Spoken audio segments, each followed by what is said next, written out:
ಅಂತ ಅನ್ಸಲಿಲ್ವಾ ನಿಮಗೆ? ಕಾಂಗ್ರೆಸ್ಸಿಗೆ ಜಿ ಏನು ಒಂದು ವಿಧೇಯಕವನ್ನು ಅಲ್ಲಲ್ರಿ ಕೇಂದ್ರ ಸರ್ಕಾರ ಅದನ್ನು ಅಂಗೀಕರಿಸಿತ್ತು. ಅದಕ್ಕೆ ನಮ್ಮದು ಸಂವಿಧಾನಾತ್ಮಕವಾಗಿರ್ತಕ್ಕಂಥ ವಿರೋಧ ಇದೆ ಅನ್ನೋದನ್ನು ಕಾಂಗ್ರೆಸ್ ಹೇಳ್ತಾ ಬರ್ತಾ ಇತ್ತು. ಕರ್ನಾಟಕದಲ್ಲಿ ಇವತ್ತು ನಡೆದಿರ್ತಕ್ಕಂಥ ಬೆಳವಣಿಗೆಗಳು ಐ ಆಮ್ ಶ್ಯೂರ್ ರಾಷ್ಟ್ರೀಯ ಮಟ್ಟದಲ್ಲಿ ಚರ್ಚೆ ಆಗ್ತಾ ಇವೆ. ಸೊ ನಮ್ಮದು ಅದಕ್ಕೆ ಸ್ಪಷ್ಟವಾಗಿರ್ತಕ್ಕಂಥ ವಿರೋಧ ರಾಜ್ಯದ್ದಿದೆ ಅನ್ನೋದನ್ನ ಇವತ್ತಿನ ಇಡೀ ಘಟನಾವಳಿಗಳ ಮೂಲಕ ಕಾಂಗ್ರೆಸ್ ತೋರಿಸ್ಕೊಡ್ತಾರೆ. ಅದರಲ್ಲಿ ಯಶಸ್ವಿ ಆಯಿತು ಅನ್ಸುತ್ತೆ ನನಗೆ. ಸರ್ ನನಗಿಲ್ಲ ಸರ್, ಅದರಲ್ಲಿ ಯಶಸ್ವಿ ಆಗಿಲ್ಲ ಅದಲ್ಲ ಇಲ್ಲ ಸರ್. ಅವರ ನಡವಳಿಕೆ ಕಾಂಗ್ರೆಸ್ ಇಂದ ಒಂದು ರಿಯಾಕ್ಷನ್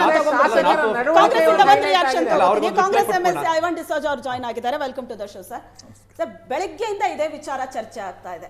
ಮೊದಲನೇದಾಗಿ ನಾನು ಕೇಳೋದಕ್ಕೆ ಐವಾನ್ ಡಿಸೋಜಾ ಅವರು ರಾಜ್ಯಪಾಲರ ಹಿಂದೆ ಹೋಗ್ತಾ ಇದ್ರು ಅಲ್ಲ, ಅವರಾದ್ರೆ ಹಿಂದೆ ಹೋಗ್ತಾ ಇದ್ರು. ಕೆಲವು ಶಾಸಕರು ಅವ್ರು ಮುಂದೆ ಹೋಗಿ ಮಾಡಿರೋಂಥದ್ದು ಏನ್ ಮಾಡಿದಾರಲ್ಲ, ಬಹುಶಃ ಯಾವ ವಿಧಾನಮಂಡಲದಲ್ಲೂ ಈ ತರ ನಡವಳಿಕೆ ಹೆಸರು ಬಂದಿಲ್ಲ, ಮುಂದೆ ಈ ತರ ಹೆಸರೇ ಬಂದಿರೋದು. ಈಗ ಈ ಭಾಷಣ ಈಗ ಬಹಳ ಚರ್ಚೆ ಆಗ್ತಾ ಇರೋದು. ಅಧಿವೇಶನ ಕರೆದ್ರಿ, ನರೇಗಾ ವಿಚಾರ ಚರ್ಚೆ ಮಾಡೋದಕ್ಕೆ ಅಂತ ವಿಶೇಷ ಅಧಿವೇಶನ ಕರೆದ್ರಿ, ಓಕೆ. ರಾಜ್ಯಪಾಲರ ವಿಷಯದಲ್ಲಿ ಒಂದಷ್ಟು ಬೆಳಗ್ಗೆಯಿಂದ ಬೆಳವಣಿಗೆಗಳಾಯ್ತು. ಆದ್ರೆ ರಾಜ್ಯಪಾಲರಿಗೆ ಸರ್ಕಾರ ಕೊಟ್ಟಂತ ಈ ಭಾಷಣದಲ್ಲಿ 2ನೇ ಪ್ಯಾರಾಗ್ರಾಫ್ ಇಂದನೇ ನೀವು ಇದರಲ್ಲಿ ಸೇರಿಸಿರೋದು ಅಂದ್ರೆ ಕೇಂದ್ರ ಸರ್ಕಾರದ ವಿರುದ್ಧ ಟೀಕೆ. ಸರ್ಕಾರ ಈ 1 ವರ್ಷದಲ್ಲಿ ಮಾಡಿದಂತ ಸಾಧನೆ ಸಾಕಷ್ಟಿದೆ, ಮುಂದೆ ಮಾಡಬೇಕಾಗಿರೋದು ಸಾಕಷ್ಟಿದೆ.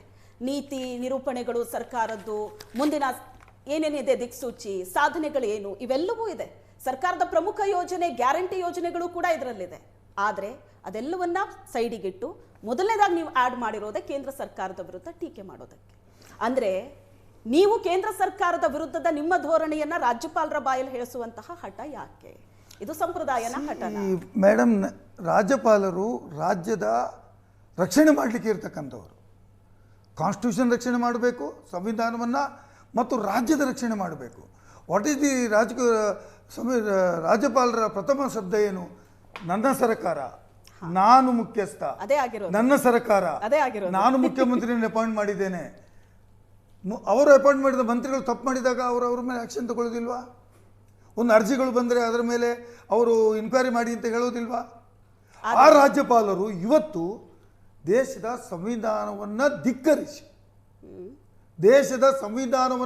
ಧಿಕ್ಕರಿಸಿ ಈ ರಾಜ್ಯದ ಸಚಿವ ಸಂಪುಟ ರಚನೆ ಮಾಡಿಕೊಟ್ಟಂತ ಭಾಷಣವನ್ನು ನಾನು ಓದುವುದಿಲ್ಲ ದುರಂಕಾರವನ್ನ ತೋರಿಸ್ತಾರೆ ರಾಷ್ಟ್ರಪತಿಯಿಂದ ನೇಮಕ ಆದಂತ ರಾಜ್ಯಪಾಲರು. ನೇಮಕಾತಿ ಬಗ್ಗೆ ಬೇರೆ ಅದು ಆಡ್ ಆಗುತ್ತೆ. ಅವರು ರಾಜ್ಯದ ರಾಜ್ಯಪಾಲರು. ಅವರು ಇವತ್ತು ರಾಜ್ಯದ ಸಂವಿಧಾನ ಏನ್ ಹೇಳ್ತದೆ? ಸಂವಿಧಾನ ಹೇಳ್ತದೆ ರಾಜ್ಯದ ಕ್ಯಾಬಿನೆಟ್ ಅವರು ಸರ್ಕಾರ ರಚನೆ ಮಾಡಿಕೊಟ್ಟಂತ ಭಾಷಣವನ್ನ ಅವರು ಓದಬೇಕು. ಯು ಶಲ್, ನಿಮಗೆ ಬೇರೆ ಆಪ್ಷನ್ ಇಲ್ಲ. ಓದಬೇಕಂತ ಹೇಳುವಂಥ ವಿಚಾರಗಳಿದ್ದಾಗ ನಾನು ಅದನ್ನು ಓದುವುದಿಲ್ಲ ಅಂತ ಹೇಳುವ ದುರಂಕಾರವನ್ನು ತೋರಿಸುವುದಂತಾದರೆ ನಿಮ್ಮ ಮನಸ್ಸಿನಲ್ಲಿ ಏನಿದೆ? ನಿಮ್ಮ ಮನಸ್ಸಿನಲ್ಲಿ ಏನಿದೆ? You are protecting the central government. ಅಲ್ಲ, ಈಗ ಒಂದು you are protecting the central government and neglecting the interest of the state government. ಒಂದು ರಾಜ್ಯದ ಚುನಾಯಿತ ಸರ್ಕಾರ, ನನ್ನ ಸಮಸ್ಯೆ ಇದು ಇದೆ, ದಿಸ್ ಈಸ್ ಮೈ ಪ್ರಾಬ್ಲಮ್, ಇದಕ್ಕೆ ಈ ಸರ್ಕಾರ ಚರ್ಚೆ ಮಾಡಲು ಬಯಸ್ತದೆ ಅಂತ ಹೇಳಿದಾಗ ನೀವು ಚರ್ಚೆ ಮಾಡಲಿಕ್ಕೆ ನಾನು ಓದುವುದೇ ಇಲ್ಲ ಅಂತ ಹೇಳಿದರೆ, ಮೇಡಮ್ ನಾನು ನಿಮಗೆ ಕೊಡ್ತೇನೆ, 2007, 2008 BJP ಸರ್ಕಾರ ಇದ್ದಾಗಲೇ ಇದೇ ರಾಜ್ಯಪಾಲರು ಕೇಂದ್ರ ಸರ್ಕಾರವನ್ನು ಟೀಕೆ ಮಾಡಿಲ್ಲ. ನಾನು ಹೇಳಲಿಕ್ಕೆ ಬಯಸ್ತೇನೆ, ಭಾರತ ಸರ್ಕಾರ ಹಣ ಬಿಡುಗಡೆ ಮಾಡುವುದನ್ನು ಕಾಯ್ದೆ ತನ್ನ ಸರ್ಕಾರವು ರೂಪಾಯಿ 1,828 ಕೋಟಿ ರೂಪಾಯಿಯನ್ನು ಬಿಡುಗಡೆ ಮಾಡಿದೆ, ಟೀಕೆ ಮಾಡಿಲ್ಲ. ಎಷ್ಟು ಬೇಕು ನಿಮಗೆ? ಇದೇ ಮನ್ರೇಗಾವನ್ನು ಹಾಡಿ ಹೊಗಳಿದಂಥ ಭಾಷಣಗಳನ್ನು ಇದೇ ರಾಜ್ಯಪಾಲರು ಓದಿಲ್ಲ. ಇದೇ ರಾಜ್ಯಪಾಲರು ಬೇರೆ ಬೇರೆ ವಿಚಾರಗಳು ಬಂದಾಗ ಕೇಂದ್ರ ಸರ್ಕಾರದ ಬಗ್ಗೆ ಟೀಕೆಗಳು ಮಾಡಿಲ್ಲ ಹಿಂದೆ. ಆದರೆ ಇವತ್ತು ನಾವು ರಾಜ್ಯಪಾಲರಿಂದ ರಾಜಕೀಯವನ್ನು ಬಯಸಿಲ್ಲ. ಬಟ್ ಅವರು ಈಗ ರಾಜ್ಯಪಾಲರ ಕಂಟೆನ್ಷನ್ ಏನು ಅಂದರೆ ಡಿಸೋಜಾ ಅವರೇ, ನಾನು ಅದನ್ನೇ ಶ್ವೇತಾ ಅವ್ರು ಹೇಳ್ತಾ ಇದ್ರು, ನಾನು ರಾಷ್ಟ್ರಪತಿಗಳಿಂದ ಅಪಾಯಿಂಟ್ಮೆಂಟ್ ಆಗಿರುತ್ತೆ. ಸಂಸತ್ತು ಒಂದು ವಿಧೇಯಕವನ್ನು ಅಂಗೀಕರಿಸುತ್ತೆ, ರಾಷ್ಟ್ರಪತಿಗಳು ಅದಕ್ಕೆ ಅಂಗೀಕಾರ ಹಾಕ್ತಾರೆ. ನೀವು ರಾಜಕೀಯ ಉದ್ದೇಶಗಳಿಗೋಸ್ಕರ ನಿಮ್ಮ ವಿವೇಚನೆ ಸರಿ ಇದೆ, ನಾವು ಕೇಂದ್ರ ಸರ್ಕಾರವನ್ನು ವಿರೋಧಿಸ್ತೀವಿ, ಇಲ್ಲೊಂದು ಶಾಸನ ಸಭೆಯಲ್ಲಿ ನಿರ್ಣಯವನ್ನು ಅಂಗೀಕಾರ ಮಾಡ್ತೀವಿ, ಅದನ್ನು ಯಾರೂ ನಿಮಗೆ ಪ್ರಶ್ನೆ ಮಾಡ್ತಾ ಇಲ್ಲ. ಬಟ್ ರಾಜ್ಯಪಾಲರ ಭಾಷಣದಲ್ಲಿ 2ನೇ ಪ್ಯಾರಾದಲ್ಲಿ ಅಂಶವನ್ನು ಸೇರಿಸಿ, ನಿಮಗೂ ಗೊತ್ತಿತ್ತು ಈ ಸೇರಿಸಿದಾಕ್ಷಣ ತಿಕ್ಕಾಟ ಆಗತ್ತೆ, ಆಗ್ಲಿ ತಿಕ್ಕಾಟ. ನನಗೆ ಸ್ಕ್ರಿಪ್ಟೆಡ್ ಅನ್ಸುತ್ತೆ.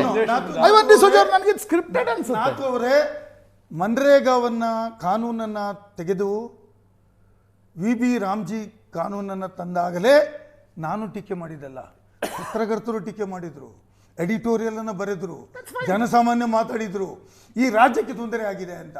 ಮತ್ತು ಅದೇ ಕಾನೂನನ್ನು ಇಂಥದ್ದೇ ಸರ್ಕಾರಗಳು, ರಾಜ್ಯಪಾಲರು ತಮ್ಮ ಭಾಷಣಗಳಲ್ಲಿ ಹೊಗಳಿ ಇದು ಈ ದೇಶಕ್ಕೆ ಮಾದರಿಯಾದಂಥ ಕಾನೂನನ್ನು ಹೇಳಿದವರು ಇದ್ದಾರೆ. ನಮ್ಮ ಸರ್ಕಾರ ಈ ಕಾನೂನನ್ನು ವಿರೋಧಿಸುತ್ತದೆ ಅಂತ ಹೇಳುವ ಹಕ್ಕು ಈ ಸರ್ಕಾರಕ್ಕೆ ಇದೆಯೋ ಇಲ್ಲ? ಅದನ್ನು ರಾಜ್ಯಪಾಲರು, ಇದು ನಾವೇನು ಎಕ್ಸ್ಟ್ರಾರ್ಡಿನರಿ ಆಗಿ ರಾಜ್ಯಪಾಲರನ್ನು ಕರೆದಿದ್ದೇವಾ? ನಾವು ಎಕ್ಸ್ಟ್ರಾರ್ಡಿನರಿ ಆಗಿ ರಾಜ್ಯಪಾಲರನ್ನು ಕರೆದಿದ್ದೇವಾ? ದಿ ಫಸ್ಟ್ ಇದು ಏನು ವರ್ಷದ ಮೊದಲನೇ ಅಧಿವೇಶನದಲ್ಲಿ ವಿರೋಧ ಮಾಡಿ ರಾಜ್ಯಪಾಲರ ಬಾಯಿಂದ ವಿರೋಧ ವರ್ಷದ ಮೊದಲನೇ ಅಧಿವೇಶನ ಕರೀಬೇಕಾದರೆ ಜಂಟಿ ಅಧಿವೇಶನವನ್ನು ಉದ್ದೇಶಿಸಿ ಭಾಷಣ ಮಾಡತಕ್ಕಂಥದ್ದು ರಾಜ್ಯಪಾಲರ ಹಕ್ಕು. ಅಂದ್ರೆ ಇಡೀ ಜಾಯಿಂಟ್ ಲೆಜಿಸ್ಲೇಚರ್ ಇದು ಈ ವರ್ಷದ ಪ್ರಥಮ, ಇಡೀ ವರ್ಷ ಈ ವರ್ಷದ ಯೋಜನೆ ಡೆವಲಪ್ಮೆಂಟ್ ಮಾತ್ರ ಆಗಿದ್ದ. ಹಾಗಾಗಿ ಅದು ಅವರು ಓದಿದ್ರೆ ಮತ್ತೆ ಯಾರು ಓದಬೇಕು? ಹೌದ್ರಿ, ಅದಕ್ಕೆ 2ನೇ ಪ್ಯಾರಾದಲ್ಲೇ ಅದು ಬರ್ಬೇಕಾ? 2ನೇ ಪ್ಯಾರಾ ಎಲ್ಲಿ ಬೇಕಾದ್ರೂ ಸೇರಿಸ್ತೀವಿ. ಅದೊಂದೇ ಅಲ್ಲ,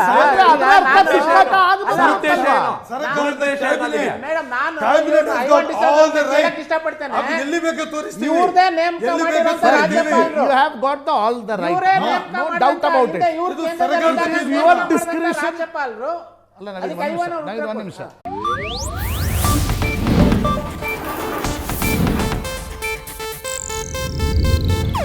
ಇದು ಏಷ್ಯಾನೆಟ್ ನ್ಯೂಸ್ ನೆಟ್ವರ್ಕ್ ಪ್ರಸ್ತುತಿ.